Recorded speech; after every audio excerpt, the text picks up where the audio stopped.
सुखदेव जी कहते हैं, हे राजन परीक्षित, आज अवध में बधाइयां बज रही हैं, दशरथ महाराज के यहाँ मंगलाचार हो रहे हैं। अरे बैठ जा, एक गाने की नवस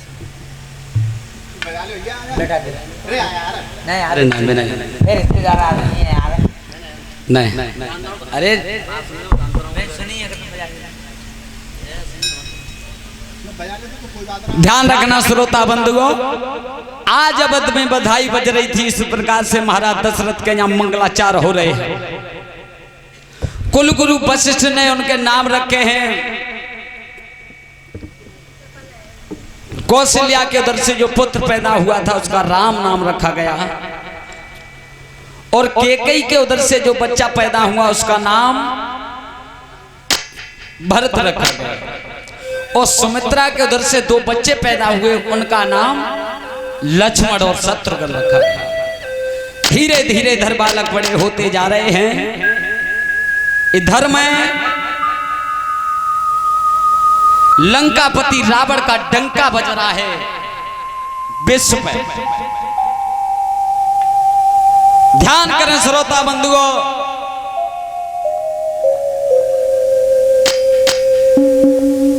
जो रावण की सीमा में रहता था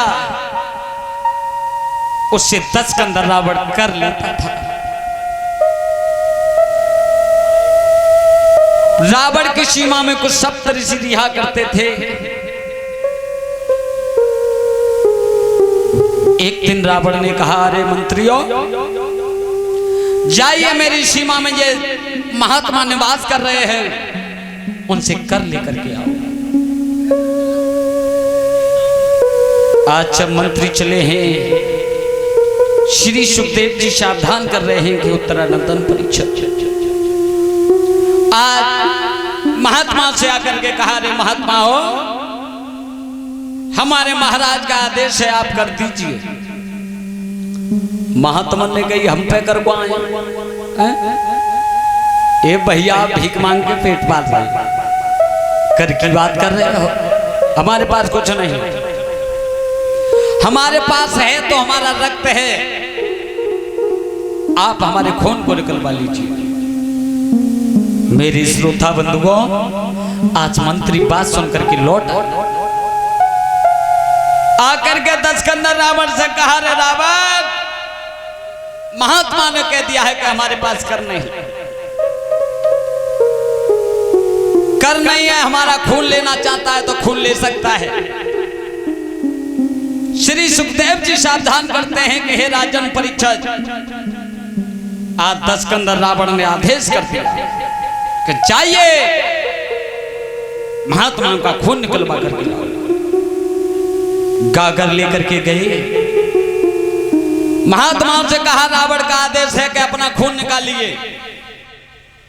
महात्माओं ने खून निकाल के उस गागर में प्रवेश कर दिया, और तब 10 कंदर रावण ने कहा, तब 10 कंदर रावण से महात्मा ने कहा, रे रावण, तूने हमारा ये खून निकलवाया है, तूने महात्माओं की आत्माओं को काटा है, तो जा, एक दिन ये ही खून तेरा नाश होगा, तेरे कुल का नाश होगा। मेरे भैया, आज महात्मा ने जी बात पेट पकड़ के कही, और जब गागर रावण के सामने आई तो रावण ने वो गागर 7 में गुरज पे लंका के पे चिनवा दी थी, और मंदोदरी से कहा, री मंदोदरी, मैं तपस्या करने के लिए जा रहा हूं, जब तक मैं लौट करके ना आ जाऊं तब तक उस गागर को छूना मत। उसमें जहर रखा है, अगर जहर तूने मुंह में तेरे में चला गया तो तू खत्म हो जाएगी। मंदोदरी ने कहा, श्रीमन महाराज, मुझे मंजूर है, आप चले जाइए। आज रावण तपस्या के लिए चला गया। काफी समय जब व्यतीत हुआ, श्रोता बंधुओं, एक दिन की बात थी कि मैया मंदोदरी को कामदेव ने खपेड़ा है, और महाराज घर पे नहीं थे। रावण जब पति की याद आई है तब उसने सोचा है कि मेरे महाराज तो घर पे है नहीं, कामदेव मुझे सता रहा है, तो वो विचार करो बाने कि वो लंका के 7 में गुरज पे गागर टंग रही है बाह में। हमारे महाराज जी कह के गए कि जा में जहर है, तो आज मैं ऐसा कर रही हूं कि मैं जहर खाऊंगी तो मेरी मौत तो है जाएगी। आज मंदोदरी और लंका के साथ में गुरज पर चढ़ के आई है। श्री सुखदेव जी कहते हैं, हे राजन परीक्षित महाराज, थोड़ा समय का भाव है और जो गुरु का आदेश है वो तो हमें करना ही पड़ेगा। और न्यों कहेंगे कि तू नहीं मरीगो तो बाबा तो हम राजी नहीं। थोड़ी समय का भाव है। आज कृष्ण का जन्म करवाना है, उन्होंने ये कह दिया था कि 1 बजे तक सब चीज करवा के मत मिली है, चंद्रवंश में कुंड जाइए, इसलिए मजबूरी है थोड़ी। श्री सुखदेव जी सावधान करते हैं कि मंदोदरी उस गागर पे पहुंची है और गागर से उसने पारा उठाया और खून को निकाला, उसमें से चाक के देख खाए लो। चुप भाई तो मनो ही हो मेरे भैया, मौत तो नहीं हुई लेकिन मंदोदरी गर्भ से रह गई। और जब रावण कुछ समय के बाद में लौट करके आया, मंदोदरी को गर्भवती देखा तो विचार करने लगा, जब मैं घर पे नहीं था तो तेरे गर्भ कहां से आया? ये गर्भ किसका है? मंदोदरी ने कहा, महाराज जी मुझे एक दिन की बात थी, कामदेव ने सताया था, तुम आज लौट करके आए हो तो मैंने मरने की सूरत लगाई तो तुमने जी बताई कि लंका के साथ में गुरज पर जो गागर टंगी है उसमें जहर है, उसमें से मैंने जहर खा लिया। महाराज मृत्यु तो नहीं हुई लेकिन गर्भ ठहर गया। उसी समय रावण ने ललकार मारी है मंदोदरी को सामने खड़ा करके। ऐसा विद्वान बताते हैं कि रावण की ललकार से गर्भवतियों के गर्भ गिर जाते थे। आज जब मंदोदरी को सामने खड़ा किया है और ललकार मारी है, गर्भ खंडित हुआ। एक लड़की थी, वो उसे गागर में रख करके महाराज जनक की सीमा में गाड़े आओ। अम्मा महाराज जनक की सीमा में सूखा पड़ रही है, 12 साल है गए लेकिन पानी नहीं बरस रहा है। तब दशरथ महाराज विचार कर रहे हैं कि तब महाराज जनक विचार कर रहे हैं कि मेरी सीमा में बारिश नहीं हो पा रही है, क्या कारण है? तब विद्वान ब्राह्मणों का मत लिया और मत लेकर के विद्वान ब्राह्मणों ने बताया कि तुम दोनों पति पत्नी हल चलाओ तो अवश्य बारिश होगी। श्री सुखदेव जी कहते हैं कि उन विद्वानों की बात को मान करके महाराज जनक ने उनकी पत्नी ने हल चलाया है। जब पहलो फेरा मारो, दूसरो मारो, तीसरो मारो और चौथो फेरा लगो, सोई बे गागर निकल आई। गागर निकली, हल उज गया था, गागर को फोड़ा है, उससे लड़की का जन्म हुआ। जब जन्म हुआ तो इतनी घनघोर बारिश होने लगी है।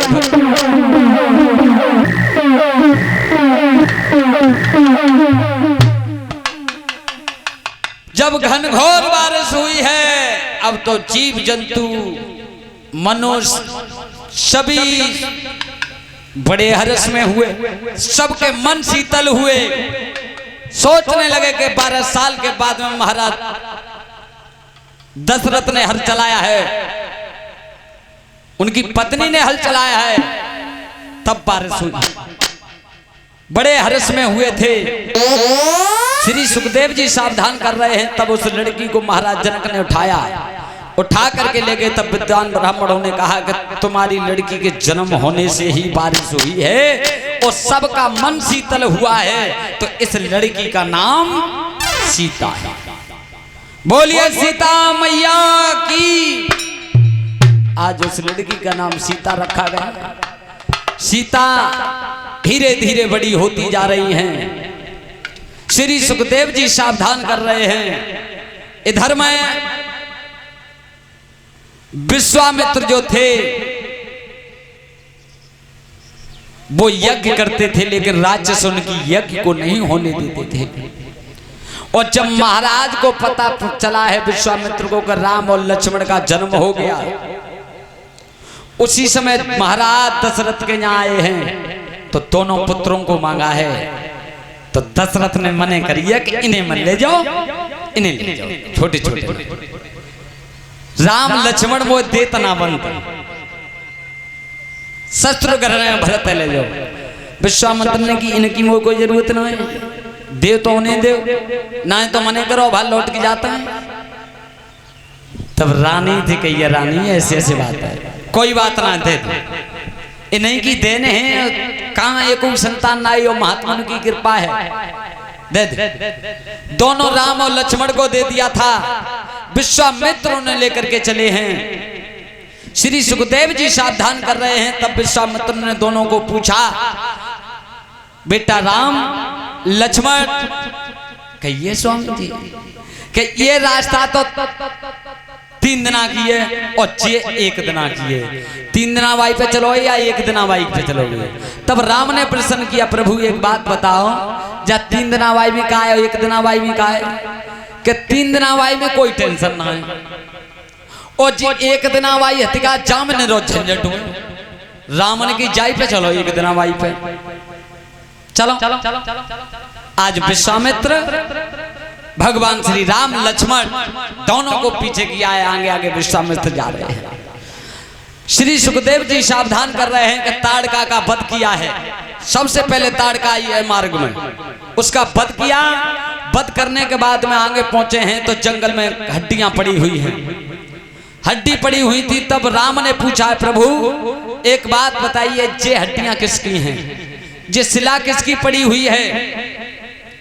तब गुरु विश्वामित्र ने बताया, बेटा राम जे शिला है, जे शिला नहीं है, एक जे नारी है, अहिल्या गौतम ऋषि की पत्नी है।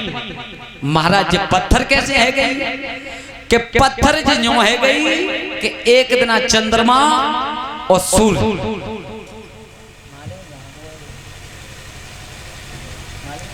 चंद्रमा इतनी सुंदर थी अहिल्या, इससे छल करने के लिए आया था।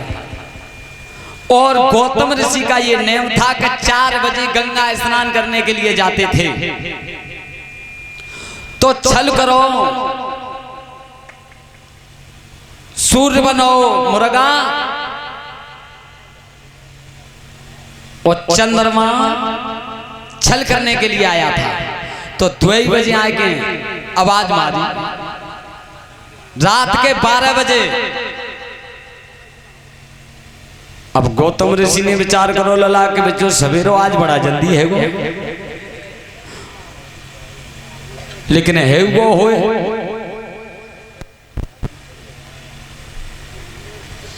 श्री सुखदेव जी सावधान कर रहे हैं कि उत्तरानंदन उस मुर्गा की आवाज पे सुन करके महाराज चले गए। गौतम ऋषि पहुंचे इधर, चंद्रमा अहिल्या के साथ में छल करने लगा। और जब गंगा में जैसी पैर धरो, जब गंगा में पैर रखा है तो गंगा ने बताया, रे गौतम ऋषि तुम इतने अंधे हो कि 12 बज रहे हैं, तुम्हारे घर में छल हो रहा है,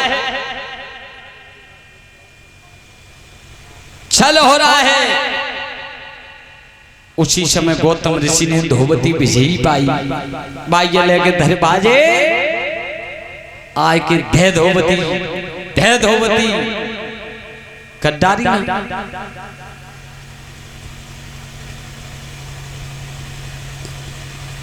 भग के चिन्ह बना दिए थे पूरे शरीर पर। कहीं तुझे इतना ही शौक है तो जा, तेरे शरीर पर पूरे पर भग के चिन्ह। और अपनी पत्नी को श्राप दे दिया कि तूने इसके साथ में भोग किया है तो चाह तू पत्थर की है। तो बेटा जी त्यारे ले पड़ी नेक, तुम जाते अपनो पांव बढ़ाए दो दाएं तो जाकर उद्धार है। आज भगवान श्री राम ने पैर को बढ़ाया, उसका उद्धार किया है। बोलिए वृंदावन बिहारी लाल की। श्री सुखदेव जी सावधान करते हैं कि हे उत्तरानंदन परीक्षित, इधर में ऐसा वार्तालाप चल रहा था, इधर सीता जी वर के योग्य हुई है। तो महाराज जनक ने राजाओं महाराजाओं को लिए निमंत्रण लिखा था और बड़े बड़े राजा महाराज जो धनुष की शर्त लगी हुई थी धनुष को तोड़ने के लिए कि जो कोई धनुष को तोड़ेगा वो सीता के साथ में रिश्ता जुड़े। राजा महाराजा बड़े बड़े जा रहे थे विमानों से। तब राम लक्ष्मण ने अपने गुरु से पूछा, महाराज जी आज विमान कहाँ जा रहे हैं उड़ करके? और तब विश्वामित्र ने बताया, बेटा राम आज सीता का विवाह है और स्वयं रचा गया है, धनुष तोड़वे की शर्त लगाई है महाराज जनक ने। ठीक है महाराज। अब लक्ष्मण ने राम ने कही कि प्रभु हम तुम देखे आए तो। विश्वामित्र ने कही ऐसी बात है कहा कि तो कोई बात ना, चलेंगे। श्री सुखदेव जी सावधान कर रहे हैं कि उत्तरानंदन परीक्षित 10,000 राजा आए थे उस धनुष को तोड़ने के लिए। 10,000 राजा आए थे। भूप शेष 10 एक वारा और लगे उठावन टरे न तारा, हिले न सिंह सलासन कैसे और कामी बचन सती मन।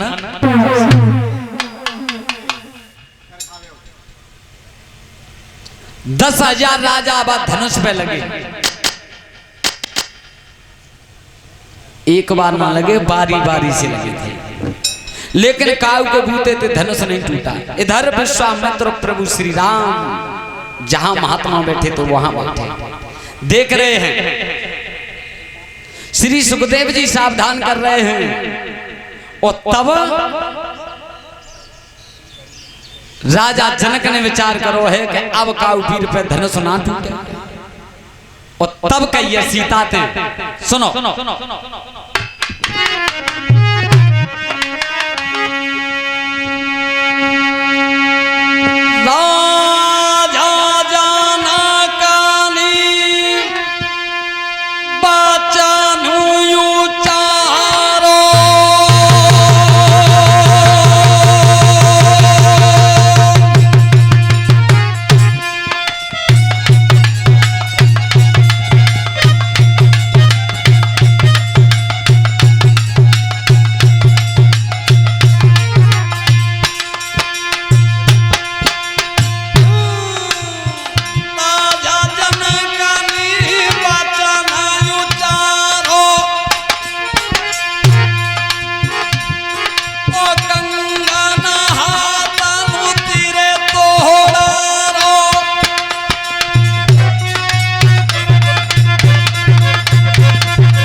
जनक कह रहे हैं अरे बेटी सीता, अब मुझे ऐसा प्रतीत होता है कि तुम्हारी अब शादी नहीं हो सकती।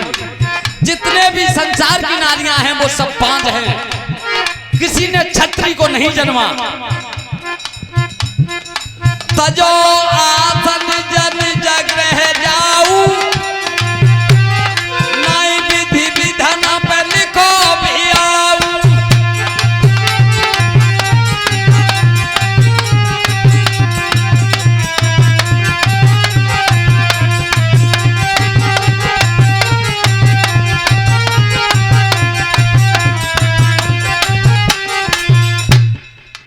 आज कहा महाराज जनक ने, रे सीते अब मुझे